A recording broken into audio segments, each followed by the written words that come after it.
You and I are on a completely different level. A young man in his early 30s said to me with disdain. I wondered why he was saying this to me upon our first meeting, but he didn't seem like someone I could reason with. I asked him as calmly as I could. What is the reason for that? I might be incompetent, but where did you get the chance to find that out? That's easy. It's your alma mater. You graduated from a mediocre university in the Midwest. Trying to perform a heart transplant with that kind of background? What else could you be but incompetent? I understood his point. Doctors tend to judge people by their educational background. However, since I was not willing to reveal my true credentials, I couldn't resolve this situation. Now, what should I do? I'm John Smith, a 50-year-old physician. I specialized in internal medicine and allergy treatment. Specialization hardly mattered in this small town, though. The good-natured folks around here came to my clinic whenever they were feeling unwell. Having been a doctor until I was 50 years, I could treat most conditions unless they were severe or required specialized knowledge, so my specialty sign was more symbolic. Thanks to that, my clinic was running smoothly at that time. For a one-doctor clinic, the income was quite good. This success was due to my hard work over the past 5 years since opening the clinic in this rural area. Even though the clinic was successful at that time, it was tough at the beginning. Nowadays, hospitals are rated online.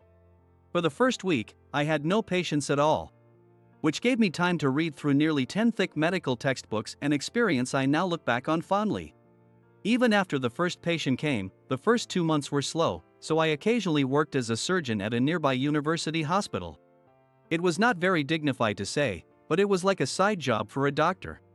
Of course, taking care of patients' lives is no light task. I was able to work there because I knew Dr. Sawyer, the director of the university hospital, from my previous job. Despite many unpleasant memories at my former hospital, this connection turned out to be beneficial. If not for this, my clinic would have likely closed down. Now it was a funny story, but the clinic's initial revenue was dismal. That's why I was truly grateful to Dr. Sawyer for offering me work back then.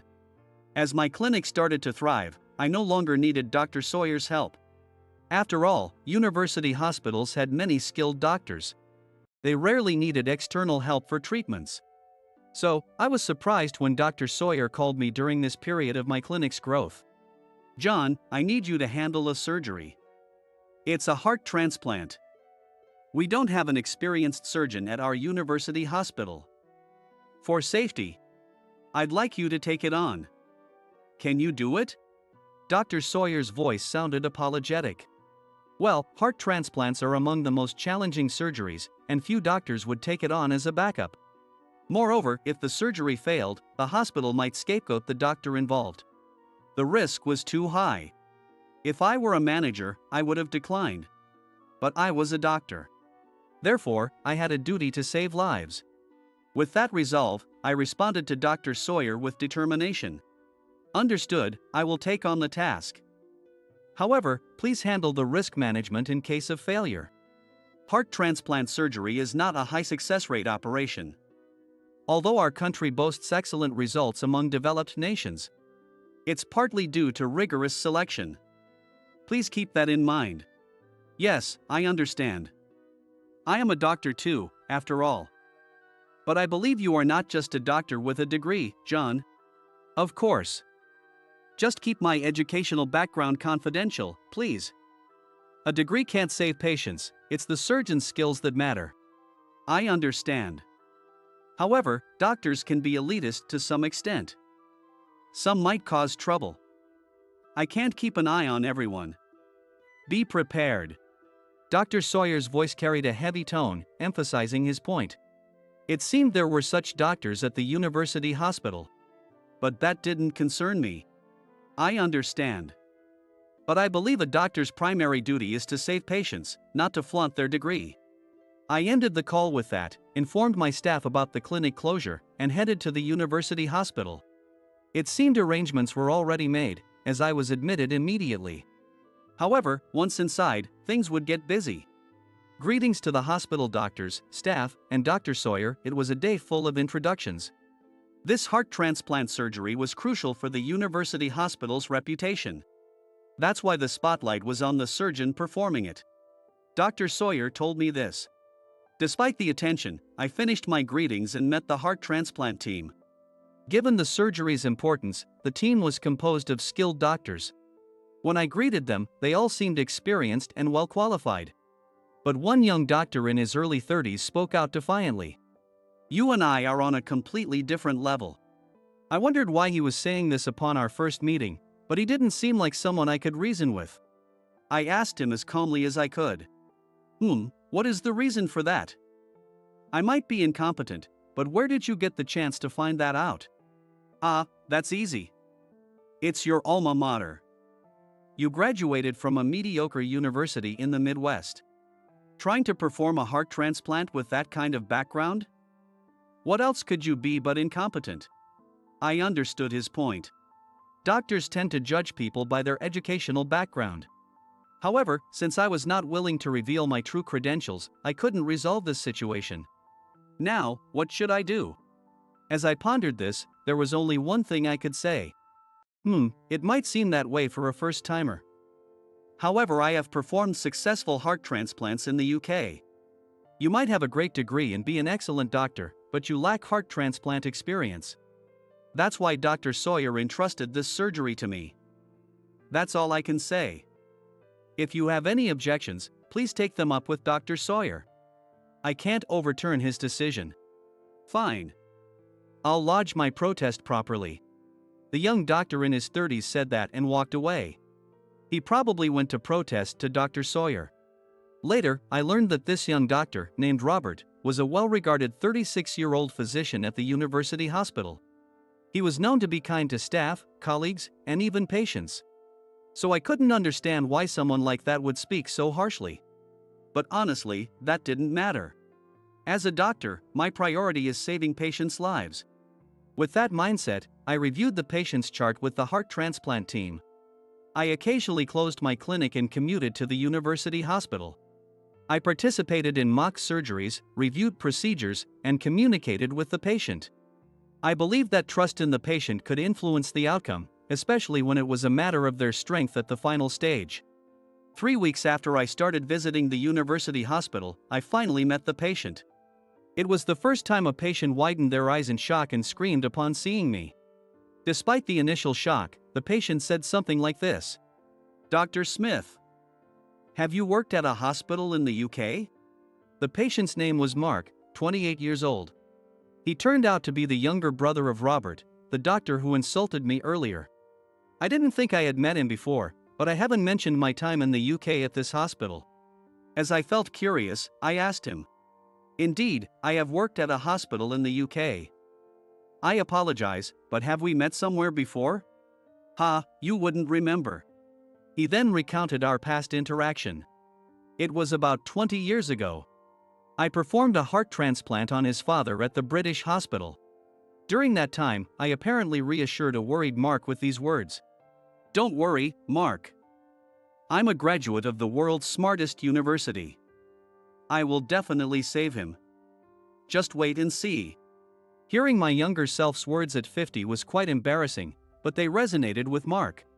Given how much he remembered, I finally recalled the event too. Back then, I was full of confidence and proud of my academic background. I never imagined a day would come when I'd have to hide my credentials.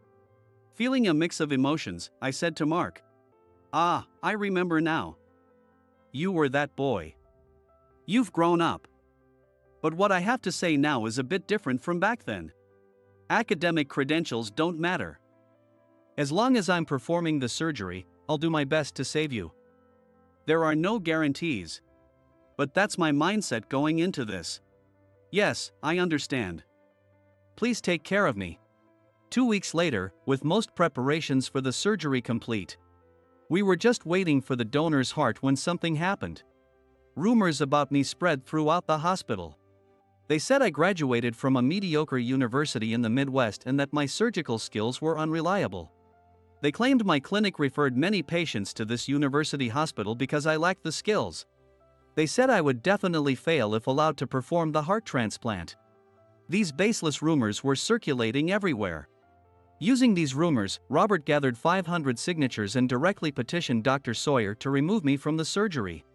This situation left Dr. Sawyer at his wits' end, prompting him to consult with me. Can we do something about this, John? Understood. Although it's not my preference, I will handle this situation with everything I've got. I firmly declared my intention to address the issue. To do so, I asked Dr. Sawyer to arrange a meeting with Robert, Mark, myself, and the director. Wanting to resolve the situation quickly, Dr. Sawyer scheduled the meeting for the next afternoon. With a wry smile, I rushed to my parents' house to retrieve something. The round trip took 6 hours. Would I be able to get any sleep before tomorrow's meeting? Now, it's time to fight back. On the afternoon of the meeting, I hurried to the director's office. I hadn't slept at all since I had been busy with the trip and searching for what I needed. Still, having found it and returned, I hoped someone would commend my effort.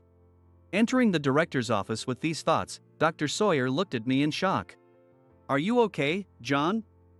Your eyes are bloodshot. Yes, I'm fine. Let's start the meeting, shall we? I said, looking around the office. There sat Robert, Mark, Dr. Sawyer, and myself. I confirmed their presence and addressed Robert first. So, tell me why you think I'm unfit for this surgery. I've heard the rumors, but I want to hear it from you directly. He smiled faintly and replied. Well, it's because I believe your skills are lacking. Of course, I don't know your actual skills. But I know your academic background. And from that, I infer your surgical abilities are also lacking. That's why I think you shouldn't be entrusted with such a complex surgery as a heart transplant. Robert, that's too rude. I've told you I'm okay with it. Besides, Dr. Smith's true identity is... Shut up. Even if I was not a doctor, it's unthinkable for a doctor to lack the trust of the patient's family. It was clear that while the patient himself accepted me, Robert did not. And the main reason was my academic background. I wondered what good it would do to flaunt my past achievements, but some people find meaning in such trivial matters. Human beings are truly diverse. I thought and I began to form my words to persuade Robert, who was the patient's family, as a doctor and as the patient's family. All right, let me confirm. Robert, if I had a sufficient academic background, you would be satisfied. Is that correct? That's right. But your academic background won't change. Or are you planning to enroll in a top university now? My brother's surgery needs to be done promptly. We can't wait 4 years. No, that's not necessary. Although I haven't made it public, I graduated from Harvard. Here's the proof. I said, holding up my Harvard diploma, which I had retrieved from my parents' house. When I received this diploma, it filled me with pride and nostalgia, but it felt like just a piece of paper at that time. Yet, this piece of paper significantly changed Robert's expression, as someone who held academic achievements in high regard. For someone who revered academic credentials, this document was immensely valuable. He lowered his head slightly and spoke in a subdued voice. It seems your academic background is genuine. Please take care of my brother. The atmosphere in the director's office became tense. This was expected. Revealing my true academic background to Robert, who had mocked my credentials, was bound to result in this. That's why I had asked Dr. Sawyer to join the meeting. As I anticipated, Dr. Sawyer spoke to mediate the situation. Robert, you might think that if you had known he graduated from Harvard from the start, you wouldn't have acted as you did. You would have trusted John from the beginning, right? Yes, that's correct. While some criticize high academic credentials, having them means you could achieve results through effort. It's a testament to your capabilities. I can't understand why he would hide such a distinguished achievement. Despite answering Dr. Sawyer's question, Robert continued to glare at me. The academic background was evidently crucial for Robert. But I had my reasons for hiding it. Dr. Sawyer explained these reasons from a third-party perspective. Robert, you said that you can infer surgical skills from an academic background. This can also be interpreted differently. Can you understand? No, academic background and surgical skills are nearly equivalent. There is no evidence to deny this. Indeed, for doctors that's true. But politicians are different. Inferring surgical skills from an academic background can mean that with the right credentials, you can falsely claim surgical prowess without any real experience. Especially for someone from a top university. Their inferred surgical skills would be top-notch too. Such a person can be used as a figurehead and for hospital politics. Would you let such a person perform surgery? If they failed, the hospital would lose a valuable figurehead. Would the hospital tolerate such a loss? That is. Robert attempted to respond but couldn't continue. He seemed to realize that this scenario was possible. Dr. Sawyer continued to elaborate, confirming Robert's thoughts. In reality, such practices are rare even in well-funded large hospitals. But the hospital John worked at before did just that. His surgical record and academic background are top-notch. Hence, his career was used as a promotional tool, without allowing him to perform surgeries or clinical work. This led him to hide his academic background. I permitted this. Do you understand? Hearing the director's explanation, Robert stood up and bowed to me. I'm sorry. His voice sounded tremulous. But for me, an apology wasn't important. Then, I will be performing your brother's heart transplant. Is that all right? Yes, please do. Convincing Robert resolved the rumors circulating within the hospital. Well, to be precise, the rumors died down after my Harvard background was revealed. There were so many people who cling to academic credentials. We should be more evolved now than in our younger days. Yet, if we only look at past glories, all we find are beautified memories. We live in the present, but regardless of my musings, the people at this hospital decided to trust me based on my academic background. As a result, I formally performed Mark's heart transplant surgery. Ultimately, the surgery I conducted was a success. Although Robert had protested so vehemently, he thanked me after seeing the successful outcome. Despite his words about my academic background and surgical skills, he was genuinely worried about his brother. Moreover, the success of this heart transplant surgery brought me some benefits as well. My clinic's revenue increased. Of course, this wasn't due to an epidemic or anything like that. The success of the surgery made my name somewhat famous, and many patients now come to my clinic and want me to examine them. Well, such patients are often challenging, but dealing with difficult cases is the true calling of a doctor. It's a straightforward concept. If someone is competent enough to become a doctor, they should be able to achieve success in other fields as well. And though it's an unfair aspect of our society, non-medical professions often offer better returns. One could become an entrepreneur and earn millions. Or become an elite employee in the corporate world.